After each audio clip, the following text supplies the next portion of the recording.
ورحمة الله وبركاته. الحمد لله نحمده ونستعينه ونستغفره ونؤمن به ونتوكل عليه ونعوذ بالله من شرور أنفسنا ومن سيئات أعمالنا من يهده الله فلا مضل له ومن يضلله فلا هادي له ونشهد أن سيدنا وسندنا وحبيبنا وطبيبنا وطبيب قلوبنا ومولانا محمدًا عبده ورسوله أرسل إلى الناس كافة بشيرا ونذيرا وداعيا إلى الله بإذنه وسراجا وقمرا منيرا أما بعد فقد قال الله تبارك وتعالى في كلامه المجيد وفي فرقانه الحميد أعوذ بالله من الشيطان الرجيم بسم الله الرحمن الرحيم يا أيها الذين آمنوا توبوا إلى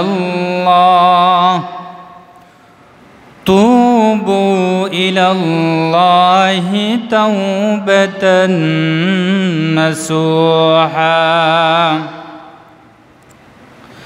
عسى ربكم أن يكفر عنكم سيئاتكم ويدخلكم جنات تجري من تحتها الأنهار وقال رسول الله صلى الله عليه وسلم التائب من الذنب كمن لا ذنب له وقال رسول الله صلى الله عليه وسلم ويتوب الله على من تاب وقال رسول الله صلى الله عليه وسلم من صلى علي واحدة صلى الله الله عليه عشرا صلى الله على سيدنا ومولانا محمد وعلى آله وأصحابه وسلم नहीं दो जहां में मिसाल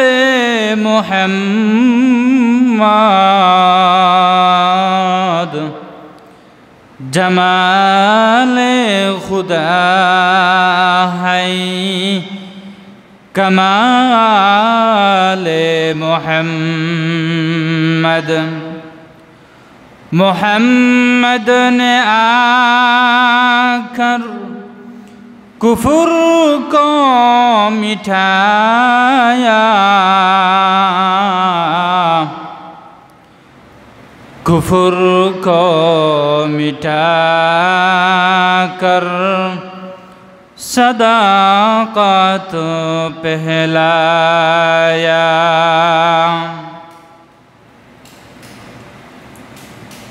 আলহামদুলিল্লাহ আমার সামনে উপস্থিত সম্মানিত মুসল্লিয়ানে কেরাম পর্দার অন্তরালে অবস্থানরত আমার সম্মানিতা মা ও বোনেরা সর্বপ্রথম আমরা সেই মহান রব্বুল আলামিনের দরবারে আমরা লক্ষ কোটি শুকরিয়া আদায় করি যে মহান আল্লাহ পাক রব্বুল আলামিন একের পর এক দিন অতিবাহিত করে দিনের দিন অতিবাহিত করে আল্লাহ পাক রব্বুল আলামিন আমাদেরকে প্রতি জুমআর ন্যায় আপনাদেরকে আমাকে আল্লাহ তাআলা হিনে হায়াতে বাকি রেখে জীবিত রেখে আবারও আল্লাহ পাক রব্বুল আলামিন আমাদের সকলকে মুসলমান জাতির সাপ্তাহিক ঈদ পবিত্র জুমআর দিন শুক্রবার এই জুমআর দিনে আল্লাহ তাআলা আপনাদেরকে আমাদেরকে জীবিত রেখে প্রতি জুমআর ন্যায় এই জুমআয় আল্লাহ তাআলা আমাদেরকে 2 রাকাত আল্লাহর বিধান পবিত্র জুমআর ফরজ নামাজ আদায় করার জন্য আল্লাহ তাআলা তার মায়া এবং দয়ায় অসংখ্য অগণিত দয়ার খাতিরে মায়ার খাতিরে আল্লাহ তাআলা তার মহব্বত এবং প্রিয়গর মসজিদ সেই মসজিদে আপনাদেরকে আমাকে আল্লাহ আসার এবং বসার প্রতি জুমআর ন্যায় দিনী কিছু আলোচনা শোনার আল্লাহ আপনাদেরকে আমাকে সহ তৌফিক দান করেছেন এজন্য সেই মহান রব্বুল ইজ্জতের দরবারে লাখো কোটি শুকরিয়া আদায় করছি আমরা সকলে বলি আলহামদুলিল্লাহ সম্মানিত মুসল্লিয়ানে কেরাম এই পৃথিবীতে আল্লাহ পাক রব্বুল আলামিন আমাদেরকে পাঠিয়েছেন একমাত্র আল্লাহর গোলামি আল্লাহর বন্দেগী করার জন্য আর আমাদেরকে পথ দেখানোর জন্য আল্লাহর সঠিক পরিচয় দেখানোর জন্য জানানোর জন্য আমাদেরকে দিন শেখানোর জন্য আল্লাহ পাক রব্বুল আলামিন এই পৃথিবীতে হাজার হাজার নবী রাসূল পাঠিয়েছেন সর্বশেষ নবী হযরতে মুহাম্মদুর রাসূলুল্লাহ সাল্লাল্লাহু আলাইহি ওয়াসাল্লাম যে নবীর উসিলায় আপনি আমি আল্লাহ এই দুনিয়াতে আপনাদেরকে আমাকে আমাদের সকলকে পাঠিয়েছেন সর্বশেষ নবী হযরতে মুহাম্মদুর রাসূলুল্লাহ সাল্লাল্লাহু আলাইহি সাল্লামকে আল্লাহ এই পৃথিবীতে মানব জাতির হেদায়েত এবং মানব জাতির রহমত স্বরূপ আল্লাহ তার দয়া এবং মায়া সৃষ্টি করেছিলেন আর আমরা সকলেই জানি নবী রাসূল যারা আছিলেন সকলে নিষ্পাপ তাদের কোনো গুনাহ নেই কিন্তু এর বিপরীত বনি আদম আমরা মুসলমান জাতি মানুষ জাতি যারা আছি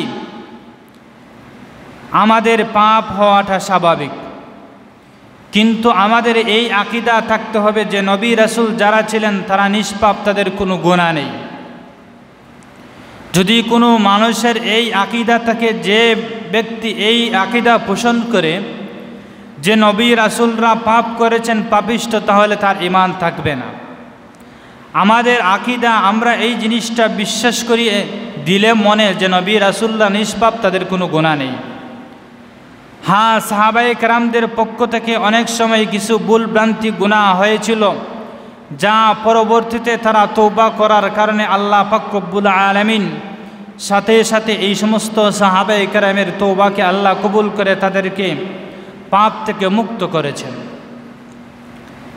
এরই ধারাবাহিকতায় আমরাও মুসলমান। আল্লাহ এই পৃথিবীতে মানুষ জাতিকে পাঠিয়েছেন একমাত্র পরীক্ষার জন্য। এই দুনিয়াটা আপনার জন্য, আমার জন্য, সমস্ত মুসলমান জাতির জন্য, গোটা দুনিয়ার মুসলমান বিশ্ব জাতির জন্য পরীক্ষার হল। এই পরীক্ষায় সকল জয়লাভ করতে পারে না। যারা জয়লাভ করবে আল্লাহ তাদের জন্য প্রস্তুত করে রেখেছেন জান্নাত, আর যারা নাকাম হবে তাদের জন্য আল্লাহ প্রস্তুত করে রেখেছেন জাহান্নাম। এজন্য যেহেতু আমরা মানুষ হিসাবে আমাদের ভুল ভ্রান্তি হওয়া স্বাভাবিক। এই হিসাবে আমাদের পক্ষ থেকে পাপ কাজ হওয়া স্বাভাবিক। মানুষ হিসাবে মানুষ কখনো কখনো পাপ কাজ করতে পারে। এই জন্য আল্লাহ পাক রব্বুল আলামিন বান্দা যখন পাপ কাজ করবে, এই পাপ থেকে মুক্তি পাওয়ার জন্য আল্লাহ পাক রব্বুল আলামিন বান্দার জন্য অনেক পরে একটি নিয়ামত প্রস্তুত করে রেখেছেন। সেই নিয়ামতটি হচ্ছে তাওবা।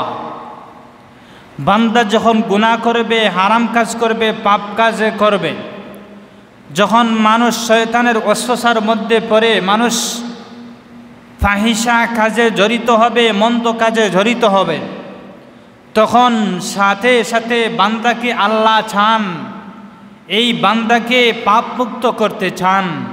এই পাপ মুক্ত করার জন্য আল্লাহ বান্দার জন্য অনেক বড় একটি নিয়ামত, তওবা নামক নিয়ামতটি বান্দার জন্য প্রস্তুত করে রেখেছেন। আল্লাহ পাক রব্বুল আলামিন বান্দার জন্য তওবার ব্যবস্থা করে দিয়েছেন, যে বান্দা যখন কোনো পাপ কাজ করবে তখন আল্লাহ পাক রব্বুল আলামিনের কাছে সাথে সাথে তওবা করবে।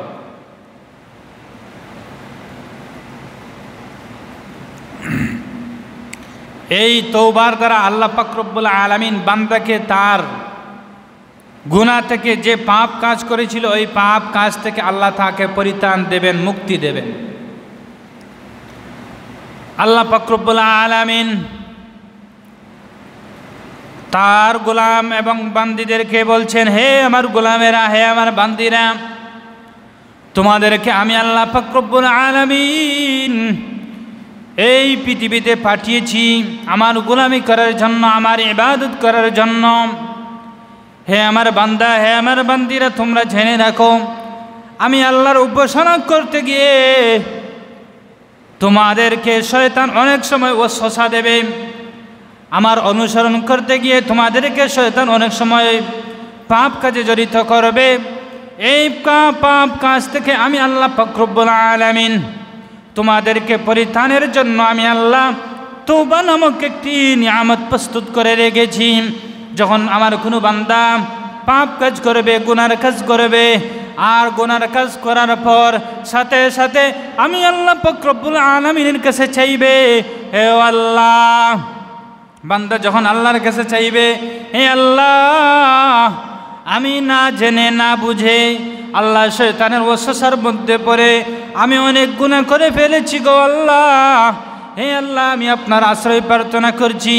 আল্লাহ, আমি আপনার কাছে ক্ষমা চাচ্ছি। আল্লাহ, আমাকে ক্ষমা করে দাও। আল্লাহ পাক রব্বুল আলামিন তখন তার বান্দাকে ডেকে বলেন, যারে যা বান্দা, আমি আল্লাহ পাক রব্বুল আলামিন তোকে আমার দয়া এবং মায়া গুণে মাফ করে দিলাম। সুবহানাল্লাহ। এখন আমরা জানব এই তওবার অর্থ কি। এই তওবার শাব্দিক অর্থ হচ্ছে ফিরে আসা, প্রত্যাবর্তন করা। মার্জনা করা, আশ্রয় প্রার্থনা করা। মোট কথা তওবার শাব্দিক অর্থ হচ্ছে ফিরে আসা। আর পরিভাষায় এই তওবা শব্দটি হচ্ছে আরবি, আর পরিভাষায় তওবার অর্থ হচ্ছে বান্দা আল্লাহ পাক রব্বুল আলামিন যে সমস্ত কাজ থেকে নিষেধ করেছেন, এই নিষেধ কাজ থেকে নিজেকে বিরত রেখে আল্লাহর ডর এবং ভয় নিয়ে বান্দা গর্হিত কাজ থেকে নিজের নফসকে বিরত রাখবে। আর যদি তার পক্ষ থেকে শরীয়ত গর্হিত বা আল্লাহর নাফরমানি সম্পর্কিত কোনো কাজ হয়ে যায়, বান্দা সাথে সাথে আল্লাহ পাক রব্বুল আলামিনের কাছে তওবা করে এই পাপ কাজ থেকে ফিরে আসবে। এটার নাম হচ্ছে তওবা। আল্লাহ পাক রব্বুল আলামিন কোরআনের মধ্যে ঘোষণা দিয়েছেন। এই তওবা বলতে কি বুঝি? আল্লাহ কোরআনের মধ্যে বলছেন, ইয়া আইয়ুহাল্লাযীনা আমানু তুবু ইলাল্লাহি তাওবাতান নাসুহা। আল্লাহ পাক রব্বুল আলামিন তার কালামে হাকিমের মধ্যে ঘোষণা দিচ্ছেন, ইয়া আইয়ুহাল্লাযীনা আমানু, হে ইমানদারের দলেরা, হে ইমানদার বান্দারা, হে বান্দিরা, ইয়া আইয়ুহাল্লাযীনা আমানু তুবু ইলাল্লাহ। আল্লাহ পাক রব্বুল আলামিন বলছেন, হে আমার বান্দারা, হে আমার বান্দিরা, তোমরা আমি আল্লাহ পাক রব্বুল আলামিনের কাছে তওবা করো। হে আমার বান্দারা, হে আমার বান্দিরা, তওবাটা এমন তওবা হতে হবে, তাওবাতান নাসুহা। হে আমার বান্দারা, আল্লাহ পাক রব্বুল আলামিন বলছেন, হে আমার বান্দিরা, হে আমার বান্দারা, তোমরা আমি আল্লাহ পাক রব্বুল আলামিনের কাছে ক্ষমা চাও। যখন তুমি কোনো পাপ কাজ করবে, যখন তুমি গুনাহের কাজ করবে, শয়তানের ওয়াসওয়াসার মধ্যে পড়ে তুমি পাপ কাজে জড়িত হয়ে যাবে, মন্দ কাজ করে ফেলবে, শয়তানের ওয়াসওয়াসার মধ্যে পড়ে তুমি নামাজ ছেড়ে দিবে। হে বান্দা, শয়তানের ওয়াসওয়াসার মধ্যে পড়ে তুমি কবিরা গুনার কাজ করে ফেলেছ। এই অবস্থায় আল্লাহ পাক রব্বুল আলামিনের কাছে তওবা করো। আল্লাহর কাছে এমন তওবা করো রে বান্দা, যে তওবাটা এমন তওবা হয় যে আপনি আল্লাহর কাছে এমনভাবে তওবা করবেন যে, হে আল্লাহ, আমার এই জীবনে যা গুনাহ করেছি গো আল্লাহ, আর আমি আমার জীবনে আর কখনো গুনাহ করব না, এই নিয়তে আল্লাহ আমি আল্লাহ, হে আল্লাহ পাক রব্বুল আলামিন, আমি তোমার বান্দা হয়ে তোমার কাছে ক্ষমা চাচ্ছি গো আল্লাহ, আমি পরিপূর্ণভাবে তোমার কাছে ক্ষমা চাচ্ছি, আল্লাহ আমাকে ক্ষমা করে দাও। আল্লাহ পাক রব্বুল আলামিন তার কালামের মধ্যে বলছেন, ইয়া আইয়ুহাল্লাযীনা আমানু তুবু ইলাল্লাহ, তুবু ইলাল্লাহি তাওবাতান নাসুহা। আল্লাহ পাক রব্বুল আলামিন বলছেন তওবায়ে নাসুহা আল্লাহর কাছে প্রার্থনা করতে হবে। এমন তওবা যে তওবা আপনি করার পর আর গুনার কাছে জড়িত হবেন। আসা রব্বুকুম আন ইউকাফিরা আনকুম সাইয়্যাতিকুম। আল্লাহ পাক রব্বুল আলামিন বলছেন, হে আমার বান্দারা, তোমরা যদি তওবা করো আর আমি আল্লাহ পাক রব্বুল আলামিন তোমাদের তওবা কবুল করব। আর যদি আমি আল্লাহ তোমাদের তওবা কবুল করে নেই, তাহলে তোমাদের জন্য প্রস্তুত করে রেখেছি, আল্লাহ নিজেই বলছেন, জান্নাতিউ তাজরি মিন তাহতিহাল আনহার। আল্লাহ পাক রব্বুল আলামিন নিজেই বলছেন, যে সমস্ত বান্দারা আল্লাহ পাক রব্বুল আলামিনের কাছে তওবা প্রার্থনা করবে, তওবা নাসুহা প্রার্থনা করবে, আর আল্লাহ যদি বান্দাকে ক্ষমা করে দেন, তাহলে আল্লাহ পাক রব্বুল আলামিন এমন বান্দার জন্য জান্নাত প্রস্তুত করে রেখেছেন। যে জান্নাতের বিবরণ দিতে গিয়ে আল্লাহ তাআলা বলছেন, জান্নাতিউ তাজরি মিন তাহতিহাল আনহার। আল্লাহ তাআলা নিজেই বলছেন, এমন জান্নাত, যে জান্নাতের তলদেশ দিয়ে, যে জান্নাতের পিছন তলের দিক দিয়ে নদী প্রবাহিত হতে থাকবে। সুবহানাল্লাহ। এমন জান্নাত, যে জান্নাতের নিচ দিকে নদী থাকবে, অর্থাৎ এমন জান্নাত আল্লাহ তৌবায়ে নাসুহা, যাদের তৌবা আল্লাহ পাক রব্বুল আলামিন কবুল করেছেন, তাদের জন্য আল্লাহ এমন জান্নাত প্রস্তুত করে রেখেছেন যে জান্নাতের তলদেশ দিয়ে নদী প্রবাহিত হয়। অর্থাৎ জান্নাতের তল, ফ্লোর, আয়না, এই যে আব আছে, গ্লাস আছে, এই গ্লাস সিস্টেম থাকবে। এই গ্লাসের ভিতর দিয়ে পানি প্রবাহিত হচ্ছে, দেখা যাবে। সুবহানাল্লাহ, এই হচ্ছে জান্নাত। এজন্য আমরা আল্লাহ পাক রব্বুল আলামিনের কাছে তওবা প্রার্থনা করব। যদি আমার পক্ষ থেকে কোনো গুনাহ হয়ে যায়, আমি আল্লাহর কাছে চাইব যে হে আল্লাহ, আল্লাহ আমি শয়তানের ওয়াসওয়াসার মধ্যে পড়ে আমি গুনাহ করে ফেলেছি। আল্লাহ আমি তো তোমার বান্দা, তোমার কাছ ছাড়া আমি আর কোথায় যাব। এইভাবে যদি বান্দারা আল্লাহর কাছে তওবা করে, আল্লাহর লজ্জা লেগে যায়। আল্লাহ বলেন, যারে যা বান্দা, আমি তোকে মাফ করে দিলাম। সুবহানাল্লাহ। দ্বিতীয় নম্বর, নবী করিম সাল্লাল্লাহু আলাইহি সাল্লাম হাদিসের মধ্যে ইরশাদ করেছেন, আত্তাইবু মিনাজ যামবি কামান লা যামবা লা। রাসূল করিম সাল্লাল্লাহু আলাইহি সাল্লাম এই হাদিসের মধ্যে বলছেন, কোনো ব্যক্তি তার গুনাহ থেকে যখন তওবা করে, অর্থাৎ আত্তাইবু মিনাজ যামবি, অর্থাৎ কোনো ব্যক্তি তার গুনাহ থেকে তওবা প্রার্থনা করে, আল্লাহর কাছে গুনাহ থেকে তওবা প্রার্থনাকারী ব্যক্তি, এমন ব্যক্তির ন্যায় কামান লা যামবা লা, যেন সে গুনাহ করেনি এমন ব্যক্তির মতো। সুবহানাল্লাহ। রাসূল করিম সাল্লাল্লাহু আলাইহি সাল্লাম হাদিসের মধ্যে বলছেন, যদি কোনো মানুষ পাপ কাজ করে ফেলে আর এই পাপ কাজ থেকে আল্লাহর কাছে আশ্রয় প্রার্থনা করে, তাহলে এই মানুষটা আল্লাহর কাছে এমন পর্যায়ে হয়ে যায়, আল্লাহর কাছে এমন পর্যায়ে তার মর্যাদা থাকে যেন সে আর কখনো গুনাহ করেনি। সুবহানাল্লাহ। এরপরে রাসূল করিম সাল্লাল্লাহু আলাইহি সাল্লাম আরেকটি হাদিসের মধ্যে বলেছেন, ইন্নাল্লাহা আযজা ওয়া জাল্লা ইয়াবসুতু ইয়াদাহু বিল্লাইল লিয়াতুবা মুসিউন নাহার ওয়া ইয়াবসুতু ইয়াদাহু বিল্লাইল লিয়াতুবা ওয়া ইয়াবসুতু ইয়াদাহু বিন নাহার লিয়াতুবা মুসিউল লাইল হাত্তা তাতলুআশ শামসু ইলা মাগরিবিহা।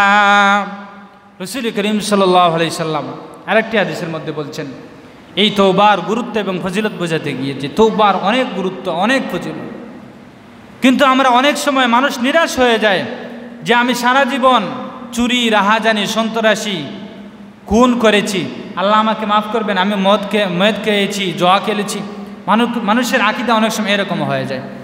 অথচ আল্লাহ পাক রব্বুল আলামিন নের কাছে যখন বান্দা মাফ চায়, আল্লাহর কাছে ক্ষমা প্রার্থনা চায়, আল্লাহ এই বান্দাকে আরও বেশি মহব্বত করেন। সুবহানাল্লাহ। এই বান্দাকে আল্লাহ আরও বেশি মহব্বত করেন। কারণ এই হাদিসের মধ্যে নবী করিম সাল্লাল্লাহু আলাইহি সাল্লাম এই হাদিসের মধ্যে বলেছেন যে, ইন্নাল্লাহা আযজা ওয়া জাল্লা ইয়াবসুতু ইয়াদাহু বিল্লাইলি, যে আল্লাহ পাক রব্বুল আলামিন প্রতিদিন রাত্রে তার রহমতের হাত প্রসারিত করেন। কিসের জন্য? লিয়াতুবা মুসিউন নাহার, যাতে করে আল্লাহ পাক রব্বুল আলামিন দিনের বেলায় তার যে সমস্ত বান্দারা পাপ কাজ করেছে, দিনের বেলায় যে সমস্ত মানুষ গুনাহের কাজ করেছে, দিনের বেলায় কোনো মানুষ পাপ কাজ করেছে, গুনার কাজ করেছে, যাতে করে আল্লাহ পাক রব্বুল আলামিন রাতের বেলায় তার এই সমস্ত বান্দাদেরকে তার এই গুনাহ থেকে যখন বান্দা তওবা করবে, আল্লাহ পাক রব্বুল আলামিন যেন তার এই বান্দাকে মাফ করে দিতে পারেন। এজন্য আল্লাহ পাক রব্বুল আলামিন তার হাতকে এইভাবে প্রসারিত করে রাখেন, লিয়াতুবা মুসিউন নাহার। ঠিক তেমনিভাবে এই হাদিসের মধ্যে রাসূল করিম সাল্লাল্লাহু আলাইহি ওয়াসাল্লাম আরও বলছেন, ওয়া ইয়াবসুতু ইয়াদাহু বিন নাহার, আল্লাহ পাক রব্বুল আলামিন দিনের বেলায়ও তার হাতকে প্রসারিত করে রাখেন। কিসের জন্য?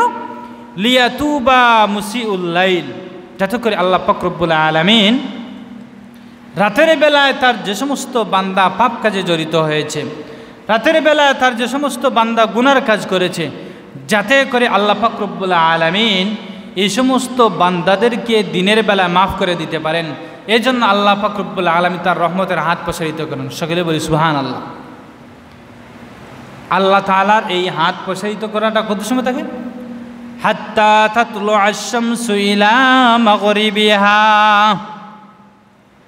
পশ্চিম দিক থেকে সূর্য উদয় হওয়ার আগ পর্যন্ত। আল্লাহ পাক রব্বুল আলামিন এইভাবে তার হাত, অর্থাৎ 24 ঘন্টা আল্লাহ পাক রব্বুল আলামিন তার রহমতের হাত প্রসারিত করে রাখেন। আর আল্লাহ চান, আসে আমার কোনো বান্দা আমার কাছে তওবা প্রার্থনা করবে, আমি তোমাকে মাফ করে দেব। সুবহানাল্লাহ। এই জন্য আমরা ইমানদার মুসলমান, আমাদের গুনাহ হওয়াটা স্বাভাবিক, গুনাহ করতেই পারি। এজন্য আল্লাহ পাক রব্বুল আলামিন গুনাহ করার পর বান্দা যেন নিরাশ না হয়, এই নিরাশ না হওয়ার জন্য আল্লাহ পাক রব্বুল আলামিন তওবার ব্যবস্থা করে রেখেছেন। এজন্য আমরা সব সময় আল্লাহ পাক রব্বুল আলামিনের কাছে তওবা করব। যদি আমার কাছ থেকে কোনো গুনার কাজ হয়, আমি সাথে সাথে আল্লাহর কাছে চাইব যে হে আল্লাহ, আমার গুনাহ হয়ে গেছে, আমাকে মাফ করে দাও। আর এই তওবাকারীকে আল্লাহ কতটুকু পছন্দ করেন, আপনাদের সম্পর্কে একটি ঘটনা বলি। মুসলিম শরীফের আয়াত, হযরত নবী করিম সাল্লাল্লাহু আলাইহি সাল্লাম ইরশাদ করেছেন, আল্লাহ রসুলের জমানায় এক ব্যক্তি অনেক দূর মরুভূমির সফর।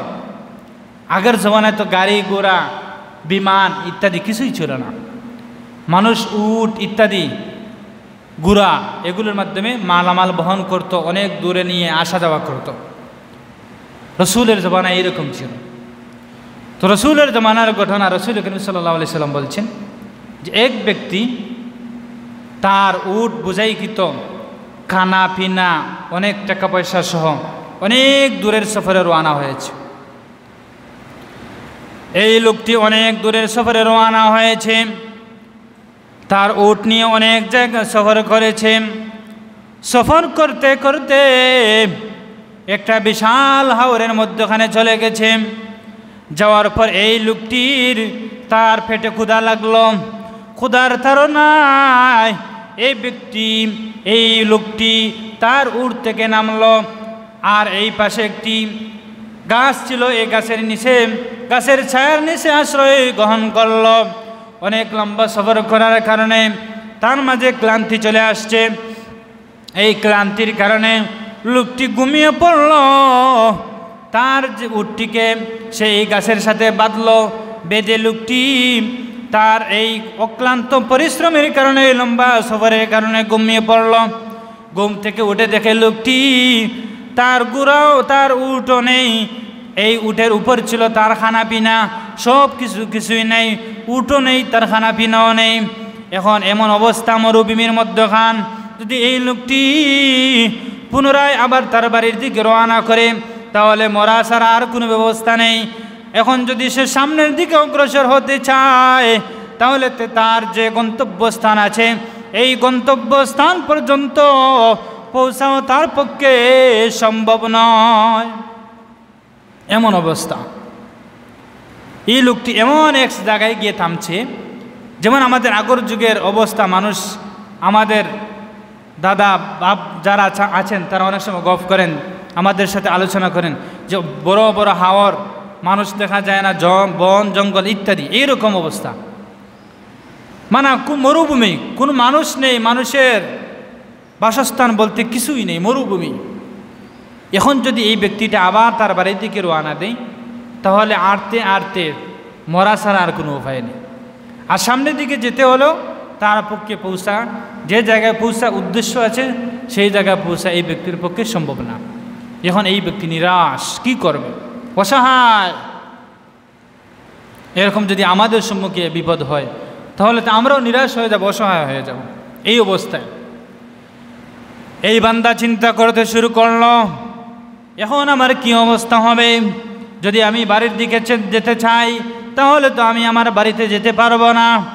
আর যদি আমি সামনের দিকে অগ্রসর হই তাহলে সামনের দিকেও যেতে পারবো না। এখন আমি কি করব? এই লোকটি চিন্তার মধ্যে পড়ে গেল। আর যখন মানুষের চিন্তা আসে তখন দেখবেন ঘুম আসতে সময় লাগে না। মানুষের চিন্তা বেশি হলে অনেক সময় দেখুন ঘুম চলে আসে। অনেক সময় দেখবেন বেশি পেরেশান বা চিন্তিত হয়ে আসলে বা অনেক পরিশ্রম করে যদি আপনি ঘরে যান, শোয়ার পর সাথে সাথে ঘুম চলে আসে। এই অবস্থায় এই ব্যক্তিটি পেরেশানের মধ্যে পড়ে গেল, কি করবে? আর ক্ষুধার তাড়নায় চটপট করতেছে, কি অবস্থা কি হবে। এই অবস্থায় লোকটির ঘুম চলে আসলো। এই ব্যক্তিটি গভীর ঘুমের মধ্যে চলে গেল। চিন্তা করতে করতে অনেক গভীর নিদ্রায় চলে গেল। ঘুম থেকে উঠে দেখে তার উটটা যেভাবে খানা পিনা বহন করেছিল সেইভাবে বুঝাইকৃত খানা অবস্থায় উটটা তার সম্মুখে হাজির। সকলে বলি সুবহানাল্লাহ। ঘুম থেকে উঠে দেখে যে তার সম্মুখে উঠে যেভাবে বুঝাইকৃতভাবে খানা ছিল, তার আসবাবপত্র ছিল, সেইভাবে তার সম্মুখে উটটা আবার হাজির। সুবহানাল্লাহ। এখন দেখুন এই ব্যক্তিটির মনে কতটুকু খুশি হবে। খুশির কোনো সীমানা নেই। যদি কোনো মানুষের ধরুন গরু হেরে গেল, তার 2টি গরু ছিল, আপনার আমার কারো 2টি গরু ছিল, এই গরুটি হারিয়ে গেল। এখন আমাদের কতটুকু পেরেশান, কতটুকু চিন্তা, হায় হায় এত কষ্ট করে গরুগুলা রাখালি করলাম, আজ গরুগুলা চলে গেল, কত চিন্তা। আর যখন আপনি পেয়ে যাবেন আপনার আনন্দের তো আর সীমাই থাকবে না। ঠিক তেমনিভাবে এই ব্যক্তির, এই লোকের এই অবস্থা হয়েছিল। আর এই আনন্দের কারণে এই ব্যক্তি কি বলেছে জানেন? সে বলল ইয়া আল্লাহ। সে ব্যক্তি বলতে শুরু করলো, হে আল্লাহ, আনা রব্বুকা ওয়া আনতা আবদি। সে ব্যক্তি আনন্দের জুসে বলে ফেললো, হে আল্লাহ। প্রথমে বলেছে হে আল্লাহ, আল্লাহর কথা স্বীকার করেছে। আর পরবর্তীতে বলছে আনতা আবদি ওয়া আনা রব্বুকা। সে বলছে যে হে আল্লাহ, আপনি আমার বান্দা আর আমি তোমার রব। এই বান্দা বলে ফেলছে আনন্দের জুসে। ঘুম থেকে উঠে যখন তার উট পেয়ে গেছে, তার আনন্দের সীমা নেই। আনন্দের জুসে বলে ফেলছে আল্লাহ তুমি আমার বান্দা আর আমি তোমার রব। এখন এই কথাটি আকীদার বিপরীত না? যে মানুষ তো কখনো আল্লাহকে এই কথা বলতে পারে না যে হে আল্লাহ তুমি আমার বান্দা। কোনো মানুষ এ কথা বলতে পারবে?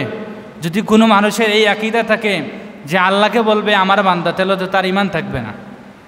এই ব্যক্তিটি জুসের কারণে, আনন্দের কারণে বলে ফেলছে যে হে আল্লাহ আপনি আমার বান্দা আর আমি তোমার রব।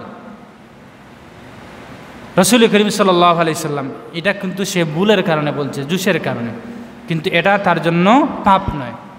রাসূল করিম সাল্লাল্লাহু আলাইহি সাল্লাম এই লোকটির ঘটনা বর্ণনা করে এই জিনিসটা বোঝাতে চেয়েছেন যে হে আমার উম্মতেরা, এই হারানো জিনিসটা পেয়ে ব্যক্তি যতটুকু আনন্দ হয়েছে, আর এই আনন্দের কারণে আল্লাহকে বান্দা বলতে বাধ্য হয়েছে, আল্লাহ পাক রব্বুল আলামিন তার বান্দা যখন আল্লাহর কাছে ক্ষমা প্রার্থনা করে, আল্লাহর কাছে মাপ চায়, আল্লাহ এই হারানো ব্যক্তির উট হারানোর উট যখন পেয়েছে, পাওয়ার পর যে আনন্দ হয়েছে, এর থেকে আল্লাহ পাক রব্বুল আলামিন বান্দা যখন আল্লাহর কাছে তওবা করে, আল্লাহ এর চাইতে আরও বেশি খুশি হন। সুবহানাল্লাহ।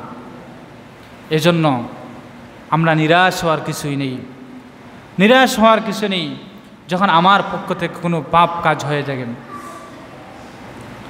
যখন আমার পক্ষ থেকে কোনো মন্দ কাজ হয়ে যাবে, আল্লাহ পাক রব্বুল আলামিনের কাছে এই সময় আমি সাথে সাথে আল্লাহর কাছে তওবা প্রার্থনা করব। এই তওবাটা অনেক বড় এক নিয়ামত। এজন্য আমরা অনেক সময় মানুষ দেখা যায় যে সে যুবক থাকা অবস্থা নামাজ পড়ছে না, রোজা রাখছে না, তার জওয়ানির তাড়নায় সে অনেক কিছু, সব কিছুকে বিসর্জন দিচ্ছে। কিন্তু এক সময় তার বুঝে এসেছে যে আমি তো দুনিয়া ছেড়ে চলে যাব, দুনিয়া ছেড়ে চলে যাব, এখন আমি নামাজ পড়তে হবে। এই সময়ে যদি বান্দা আল্লাহর কাছে পরিপূর্ণ তওবা করে ভালো হয়ে যায়, তার জীবনকে আমলওয়ালা জীবন বানিয়ে ফেলে, আল্লাহ পাক রব্বুল আলামিন এই বান্দার তওবাও কবুল করবেন। সুবহানাল্লাহ। কারণ নবী করিম সাল্লাল্লাহু আলাইহি ওয়াসাল্লাম আরেকটি হাদিসের মধ্যে বলেছেন যে রাসূল করিম সাল্লাল্লাহু আলাইহি ওয়াসাল্লাম এই হাদিসের মধ্যে বলছেন ইয়াকবালুল্লাহু তাওবাতাল আবদি, আল্লাহ পাক রব্বুল আলামিন তার বান্দার তওবাকে কবুল করেন মা লাম ইউগাররির, তার সরখাত শুরু হওয়ার আগ পর্যন্ত। সুবহানাল্লাহ। মানুষের যখন সরখাত শুরু হয়ে যায়, যখন সে আর বাঁচবে না, তার জ্ঞান চলে যায়, এই সময় সে কি বলছে আর কে বলতে পারবে? এজন্য রাসূল করিম সাল্লাল্লাহু আলাইহি ওয়াসাল্লাম হাদিসের মধ্যে বলছেন যে আল্লাহ পাক রব্বুল আলামিন বান্দার তওবাকে ততক্ষণ পর্যন্ত কবুল করেন মা লাম ইউগাররির, অর্থাৎ তার সরহাত শুরু হওয়ার আগ পর্যন্ত। সুবহানাল্লাহ। এজন্য আমরা সব সময় আল্লাহর কাছে তওবা করব। আর শুধু তওবা করলেই হবে না, এই তওবার জন্য কিছু শর্ত আছে। এই শর্তটি বলেই আমি আমার আলোচনা শেষ করে ফেলব, সময় শেষ। এখন অনেক সময় মানুষ মনে করে সারা জীবন সে জুয়া খেলেছে, মদ খেয়েছে, গাঞ্জা, নিশাকুর, অনেক কাজে হারাম হারাম কাজে জড়িত ছিল, হঠাৎ করে সে তাবলীগে গিয়ে ভালো হয়ে গেছে। কিন্তু হে বান্দা, আপনি জেনে রাখবেন, তওবা, আপনার তওবা, আমার তওবা ততক্ষণ পর্যন্ত আল্লাহর কাছে গ্রহণীয় হবে না যদি আপনার কাছে কোনো বান্দার পাওনা থাকে, দুনিয়ার কোনো বান্দার হক আপনার কাছে সম্পৃক্ত থাকে। এই হক যতক্ষণ পর্যন্ত আপনি আদায় করবেন না, ততক্ষণ পর্যন্ত আপনার তওবা আল্লাহ কবুল করবেন। এই জন্য তওবা কবুলের 4টি শর্ত। আল্লাহর কাছে তওবা গ্রহণীয় হতে হলে 4টি শর্ত। প্রথম নম্বর শর্ত হচ্ছে আপনি যে পাপ কাজ করেছেন, এই পাপ কাজ থেকে আপনি পরিপূর্ণভাবে ফিরে আসতে হবে। আল্লাহর কাছে এটা চাইতে হবে যে হে আল্লাহ, আমি এই নিয়ে তো তওবা করছি, আর জীবনে আমি এই রকম হারাম কাজ আর করব না। দ্বিতীয় নম্বর শর্ত হলো, বান্দা যখন আল্লাহর কাছে তওবা করবে, তার কাছে 2 নম্বর শর্ত হচ্ছে সে যে এই পাপ কাজ করেছে, এই পাপ কাজের জন্য সে নিজেকে লজ্জিত মনে করবে, সে নিজেকে ছোট মনে করবে। এই জিনিসটা ভাববে যে আমি পাপ কাজ করেছি, আমি অনেক ছোট, নিজেকে লজ্জিত করবে, নিজেকে নত মনে করবে। এই নিয়তে যদি বান্দা তওবা আল্লাহর কাছে তওবা করে, তাহলে আল্লাহ পাক রব্বুল আলামিন এমন বান্দার তওবাকে কবুল করবে। তৃতীয় নম্বর শর্ত হচ্ছে বান্দার তওবা কবুল হওয়ার জন্য তৃতীয় নম্বর শর্ত হলো যে ভবিষ্যতে আর গুনাহ করবে না। এখন আপনি এই ধরুন কেউ হারাম কাজ করলো, সাথে সাথে মসজিদে এসে আল্লাহ আমি আর জীবনে গুনাহ করব না, কিন্তু তার ভিতরে ভিতরে এই নিয়তটা থাকলো যে আগামীকাল আবার করব। যদি এই নিয়তে কোনো মানুষ তওবা করে, তাহলে তার তওবা কবুল হবে না। বরং এই নিয়ত থাকতে হবে যে ভবিষ্যতে আমি আর যতদিন আল্লাহ আমাকে জীবিত রাখবেন, ভবিষ্যতে আর আমি আমার জীবনে আর গুনাহ করব না। এই হচ্ছে তৃতীয় নম্বর শর্ত। আর চতুর্থ নম্বর শর্ত হচ্ছে বান্দা এই নিয়তে আল্লাহর কাছে তওবা করবে যদি তার কাছে কোনো বান্দার হক সম্পৃক্ত থাকে, কোনো মানুষের পাওনা থাকে, কোনো মানুষের লেনদেন থাকে, কোনো মানুষের হক আপনার আমার উপর সম্পৃক্ত থাকে, কোনো মানুষের সাথে লাগালাগি হয়েছে, তার সাথে তার আপনার মনোমালিন্যতা আছে, যতক্ষণ পর্যন্ত তার হক বা তার পাওনা থাকলে তার পাওনা পরিশোধ করবেন না, ততক্ষণ পর্যন্ত এটা হচ্ছে বান্দার হক। আর বান্দার হক যতক্ষণ বান্দা সে পরিশোধ না করেছে, ততক্ষণ আল্লাহ ক্ষমা করেন না। এই জিনিসটা ভালোভাবে মনে রাখবেন। আল্লাহ নিজের হক আল্লাহ নিজে মাফ করে দেন, কিন্তু বান্দার হক বান্দা যতক্ষণ পর্যন্ত সে আদায় করছে না, ততক্ষণ পর্যন্ত আল্লাহ ক্ষমা করেন না। এই জিনিস ভালোভাবে বুঝে রাখবেন। এই হচ্ছে চতুর্থ নম্বর শর্ত। এই 4টা শর্ত যে বান্দা পরিপূর্ণভাবে আদায় করে আল্লাহর কাছে তওবা করবে, ইনশাআল্লাহ আল্লাহ পাক রব্বুল আলামিন এই সমস্ত বান্দার তওবাকে কবুল করবেন। এজন্য আমরা সব সময় এই জিনিসটা খেয়াল রেখে আমাদের জীবনকে চলাফেরা, আমাদের জীবন পরিচালনা করব, যাতে করে আমার দ্বারা কোনো যেন গর্হিত কাজ না হয়, আমার দ্বারা যেন অপর কোনো ভাই অসন্তুষ্ট না থাকে, আমার হাত দ্বারা, আমার পা দ্বারা, আমার জবান দ্বারা, আমার চলাফেরার দ্বারা, আমার সর্বক্ষেত্রে আমার মুখের দ্বারা যেন কোনো অপর ভাই আমার উপর অসন্তুষ্ট থাকে। এই জিনিসটা সব সময় চাইবেন আপনার যেন এই রকম কোনো আচরণ আপনার পক্ষ থেকে জাহির না হয়, যে আচরণের কারণে আপনার অপর ভাই আপনার উপর অসন্তুষ্ট থাকে। যদি এই রকম হয় যে আর এক মানুষ আপনার উপর অসন্তুষ্ট, আর আপনি সারাদিন নামাজ পড়লেন, এই নামাজও আপনার কোনো কাজে আসবে না। এই জন্য শুধু নামাজ পড়লেই হবে না, শুধু যাকাত দিলেই হবে না, শুধু হজ করলেই হবে না। আপনি একবার নয় 10 বার হজ করলেন, কিন্তু বাড়িতে আপনার অমুকের সাথে লাগ, অমুকের হক আপনার কাছে সম্পৃক্ত, অমুকের অনেক টাকা পয়সা আপনার কাছে পাওয়া না, কিন্তু আপনি দিলেন না। কিন্তু আপনি হজ করে আসেন, এই হজ কাজে আসবে? কাজে আসবে না। এজন্য বান্দা, এজন্য হে মুসলমান, বুঝে শুনে চলতে হবে। শুধু আমার টাকা হয়ে গেল, কিন্তু আরেক মানুষ আমার কাছে পাওনা আছে, কিন্তু তারগুলো পরিশোধ না করে আমি হজে চলে গেলাম, আবার বাংলাদেশে এসে বললাম আমি হাজি সাহেব, কিন্তু ভিতরে যে আপনার সমস্ত শেষ হয়ে যাচ্ছে, আপনি তো এই জিনিসটা বুঝতে পারছেন। এজন্য আমাদের মন গড়া জীবন পরিচালনা করলে বোকামি ছাড়া আর কিছুই হবে না। এজন্য আমরা সব সময় আল্লাহ পাক রব্বুল আলামিনের কাছে এই দোয়া করব যে হে আল্লাহ, আমাদেরকে পাপ মুক্ত জীবন যাপন করার তৌফিক দান করো। হে আল্লাহ, আমরা যেন এভাবে আমার জীবনকে পরিচালনা করতে পারি, যেভাবে চলাফেরা করলে দুনিয়ার কোনো মানুষ আমার উপর অসন্তুষ্ট না থাকে। হে আল্লাহ, আমাদের সকলকে এইভাবে চলার তৌফিক দাও। আল্লাহ পাক রব্বুল আলামিনের কাছে এই দোয়া প্রার্থনা করে আজকের মতো আলোচনা এখানেই শেষ করলাম। ওয়া আখিরু দাওয়ানা আনিল হামদুলিল্লাহি রাব্বিল আলামিন। আসসালামু আলাইকুম। সুন্নত